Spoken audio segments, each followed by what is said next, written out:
दर्शकांनो जय भीम नमोबुद्ध आहे. आपण पाहताय लॉर्ड बुद्ध टेलिव्हिजन आणि लॉर्ड बुद्ध टेलिव्हिजनच्या विशेष कार्यक्रमामध्ये आपल्या सर्वांचं स्वागत आहे. मी प्राध्यापक गजेंद्र गवई. आज या ठिकाणी 6 डिसेंबर अर्थातच विश्वरत्न बोधिसत्व डॉक्टर बाबासाहेब आंबेडकर यांचा महापरिनिर्वाण दिवस आणि आत्ता आपण आहोत चैत्यभूमी, ज्या ठिकाणी बाबासाहेब आंबेडकरांना अंतिम संस्कार केले गेले त्या भूमीवरती आपण आहोत आणि आपण जुळलेलो आहोत त्यांच्यासोबत.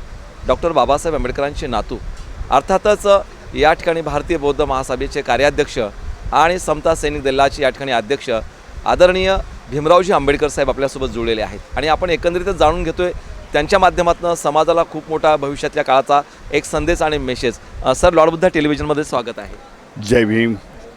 सर, पहिला सवाल आपला आहे की संपूर्ण देशामध्ये आपण पाहतो की संविधान बदलतं आहे, अशा पद्धतीचं या ठिकाणी वातावरण आहे किंवा बाबासाहेबांचं संविधान धोक्यामध्ये आहे. हिंदू राष्ट्र या पद्धतीनं सातत्याने रॅल्या काढणं सुरू आहेत आणि एकंदरीतच खूप मोठं धर्माला पुढाकार देऊन अशा पद्धतीने वातावरण निर्माण करते. काय वाटतं या परिस्थितीवर? डॉक्टर बाबासाहेब आंबेडकरांच्या महापरिनिर्वाण दिनानिमित्त त्यांना अभिवादन करून आज त्यांनी निर्माण केलेलं संविधान रचिता ज्याला म्हणता येईल ते डॉक्टर बाबासाहेब आंबेडकरांचं संविधान धोक्यामध्ये आहे. हा मेसेज संपूर्ण डॉक्टर बाबासाहेब आंबेडकरांच्या अनुयायीपर्यंत पोचलेला आहे.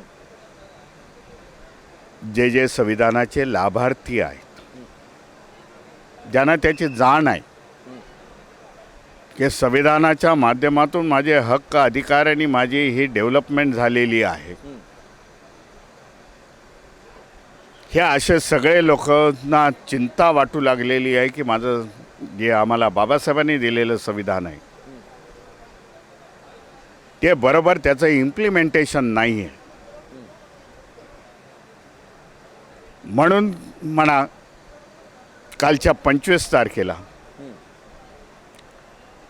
संविधान दिवसाच्या एक दिवस अगोदर जे वंचित बहुजन आघाडी, भारतीय बौद्ध महासभा, समता सैनिक दल यांच्या माध्यमातून संविधान के सम्मान में जो कार्यक्रम झाला शिवाजी पार्क मैदानामध्ये, शिवाजी पार्क तुडुंब भरलं होतं, उभं राहायला जागा नव्हती. हे निर्देश आहेत मला वाटतं सगळ्यांचे की संविधानाबद्दल मग आमची आपुलकी किती आहे. संविधानाचे आम्ही समर्थक आहोत हे संदेश देण्यासाठी तेवढे एवढ्या मोठ्या संख्येने लोक आली होती. संविधान को बदल देंगे इतने संख्ये से आ गए असे 2024च्या पार्लमेंटमधल्या घोषणा होत्या. संविधानवाली जनता, संपूर्ण देशामधली जनता संपूर्ण एकत्र आली आणि त्यांनी घोषणा दिली संविधान बदलने वाले को हम बदल देंगे. म्हणून ते 240 वरती थांबले. इंडिया गठबंधनचा विजय झाला तो त्यांचा नसून संविधानाचा विजय मी मानतो. संविधान बदल देंगे तर संविधानाच्या बाजूने जे पक्ष होते त्यांना भरभरून त्यांनी वोटिंग केलेलं आहे. म्हणून संविधान बदलता येणार नाही, परंतु त्याचं इम्प्लिमेंटेशन ती लोक करणार नाही हे देखील जाणतोय. येणाऱ्या काळामध्ये सर्व संविधानवादी जे पक्ष आहेत, त्यांचे नेते आहेत, राष्ट्रीय रजिस्टर पक्ष आहेत, त्यांच्यासमोर चॅलेंज आहे की विरोधी पक्ष म्हणून त्यांची भूमिका ही तुकडी पडत आहे, कमी पडत आहे. सेफगार्ड, संविधान सेफगार्ड करण्यासाठी ते त्यांनी लावा. आमच्यासारखे रिजनल पक्ष आहेत ते देखील त्यांच्या मागे उभे राहतील आणि संविधान विरोधी जे सत्तेवरती बसलेले आहेत त्यांना बदल घडून येतील. त्याच्यापूर्वी ह्या देशामध्ये जर व्होटिंग व्हायचं असेल तर बॅलेटवरती व्हायला पाहिजे. EVMला त्याचा विरोध आहे आमचा. दुबारा जे काय चाललेलं आहे बाबा, मतदारांची नावं मिळत आहेत, हे सगळं विरोधी पक्षांनी इथे बदल घडून सरकार बॅलेट पेपरवरती कसं येईल हे जर दाखवलं तर हे संविधान विरोधी सरकार केंद्रामध्ये, स्टेटमध्ये आहे ते बदल होऊ शकतो. नमो बुद्धाय. जय भीम, जय संविधान. सर, दुसरा प्रश्न असा होता की एकंदरीत चैत्यभूमी असेल, दीक्षाभूमी असेल किंवा आता इंदू मिल स्मारक असेल, हे जे काही सर्व स्थळं आहेत त्याच्या विकासाच्या दृष्टिकोनातून आपली भूमिका काय राहणार आहे?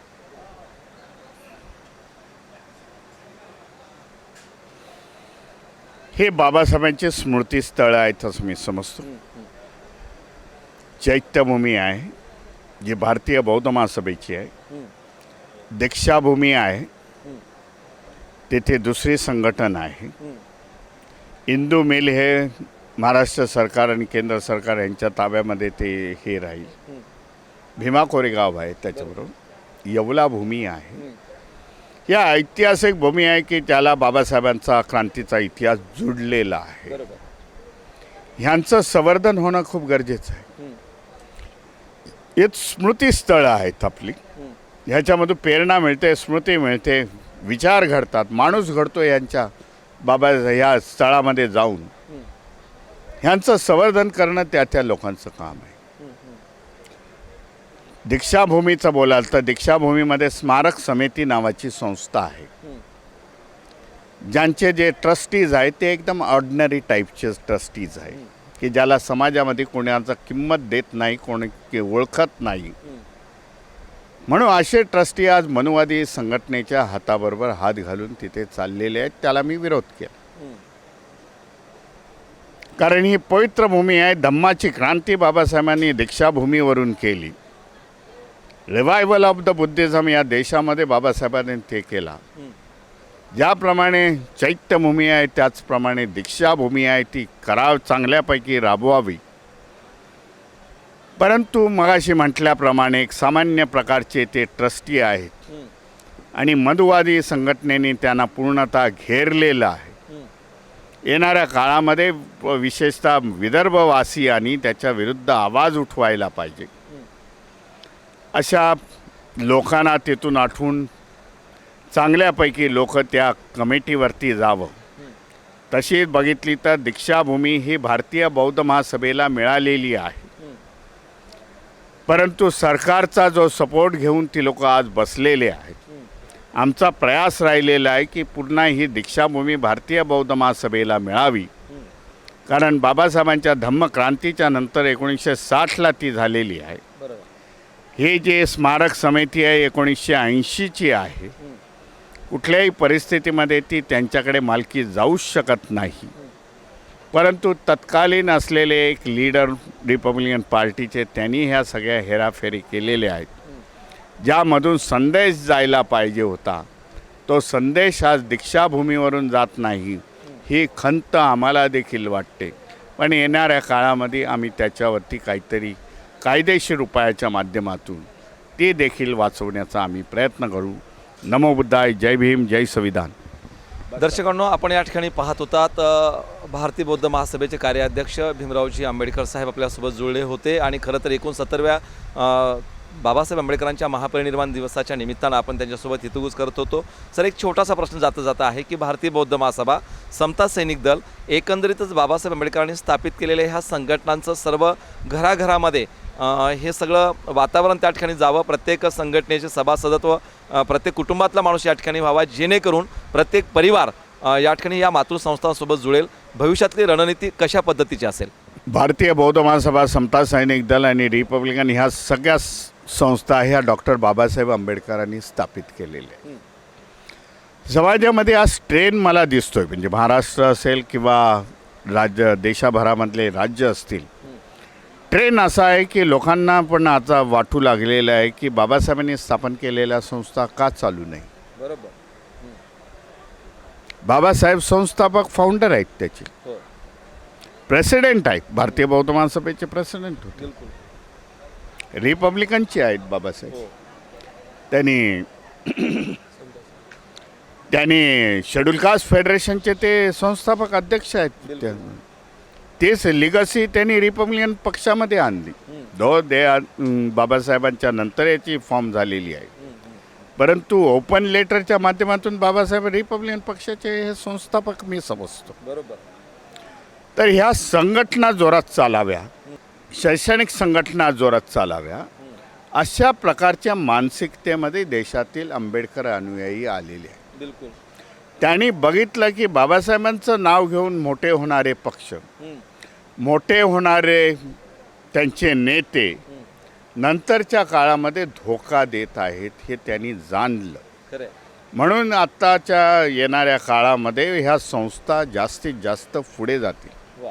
भारतीय बौद्ध महासभेचा कार्याध्यक्ष म्हणून मी आपल्याला सांगू इच्छितो, मी 22 राज्यामध्ये भारतीय बौद्ध महासभा कार्यरत आहे. जम्मू आणि काश्मीरला ह्या 12 डिसेंबरला आमचं उद्घाटन आहे भारतीय बौद्ध महासभेचं. तेथे देखील पंजाबी हरियाणाचे लोक भारतीय बौद्ध महासभा सुरुवात करणार. जिथे जिथे बौद्ध महासभा पोचलेली आहे तिथे तिथे धम्माचा आम्ही प्रचार करतोय. आम्ही भाषणं वगैरे ह्याच्यावरती जास्त वेळ घालवत नाही. तर प्रशिक्षणाच्या माध्यमामधून महिलांना प्रशिक्षण, लहान मुलांना चिवामध्ये बसवणं, त्यांना शामनेर बनवणं, शामनेर शिबिर सिनियरसाठी शामनेर शिबिराचं आयोजन करणं. उद्या जर 50 बसले शामनेर, त्याच्यातले 15 हे भारतीय बौद्ध महासभेचा प्रचार आणि प्रसार करतात.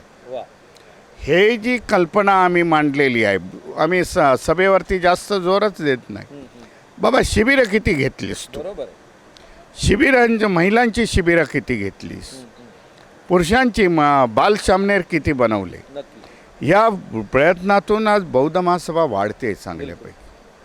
बौद्ध धर्मांतरित होत आहेत. मी नुसता मनाने म्हणजे सांगण्यापुरता बौद्ध झालो आहे असं नाही, तर मी आचरणातून बौद्ध झालो आहे हे इफेक्ट आमच्यामध्ये येत आहे.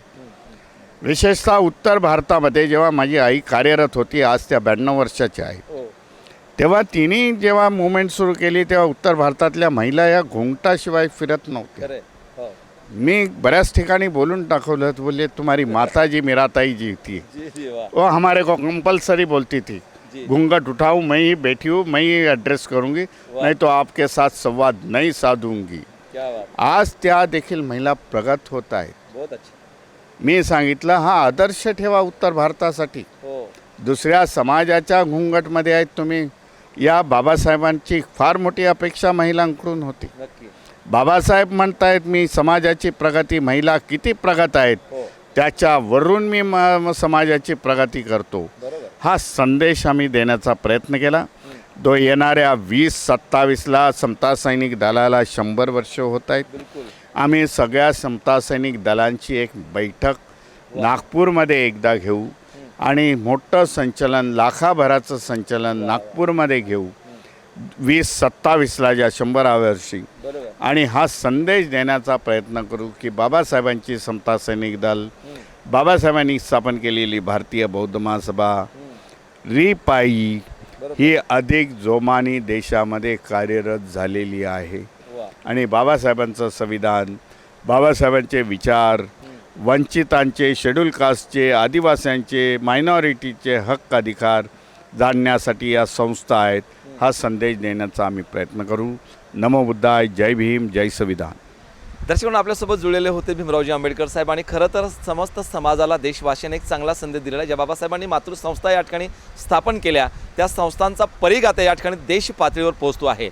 आणि भारतातल्या 22 राज्यामध्ये तब्बल भारतीय बौद्ध महासभेचं काम या ठिकाणी पोहोचलं. जसं आज लॉर्ड बुद्धा टेलिव्हिजनसुद्धा भारताच्या 22 राज्यामध्ये या ठिकाणी प्रसारण आहे, त्याच अनुषंगाने हे होते आहे. आणि सोबतच लॉर्ड बुद्धा टेलिव्हिजनसुद्धा भारतीय बौद्ध महासभेच्या प्रत्येक कार्यकर्तृत्वाला, प्रत्येक प्रशिक्षणाला या ठिकाणी हायलाईट प्रसारित करून जनतेपर्यंत कशा पद्धतीने पोहोचता येईल आणि शिक्षण आणि प्रशिक्षणातूनच खऱ्या प्रशिक्षित समाजाची या ठिकाणी एक निर्मिती होण्याच्या मानसिकतेमध्ये आज साहेब आपल्यासोबत आहेत. त्यांनी या ठिकाणी हे सगळं भाष्य केलेलं आहे. आणि नवीन पायंडा आता प्रशिक्षणातून या ठिकाणी बौद्धिस्ट या ठिकाणी निर्माण झाले पाहिजे, संस्कार या ठिकाणी पणपल्या गेले पाहिजे, अशा पद्धतीचे प्रयत्न होतोय. नक्कीच बाबासाहेब आंबेडकरांच्या महापरिनिर्वाण दिनाच्या निमित्तानं तमाम समाजवासियांना साहेबांकडनं ह्या खूप मोठ्या प्रकारच्या अपेक्षा आणि समाजाला संघटित होण्याचं आव्हान या ठिकाणी केले. सर, तुम्ही आलात, वेळ या ठिकाणी दिल्या, एवढी धावपळ असताना सुद्धा त्याबद्दल धन्यवाद. जय भीम. बघत राहा तुमचं आमचं हक्काचं देशातलं पहिलं बहुजनाचं चॅनल लॉर्ड बुद्ध टेलिव्हिजन. मी प्राध्यापक गजेंद्र गवई, कॅमेरामॅन सौरभ डाबरेसह. तब तक जय भीम, नमो बुद्धाय.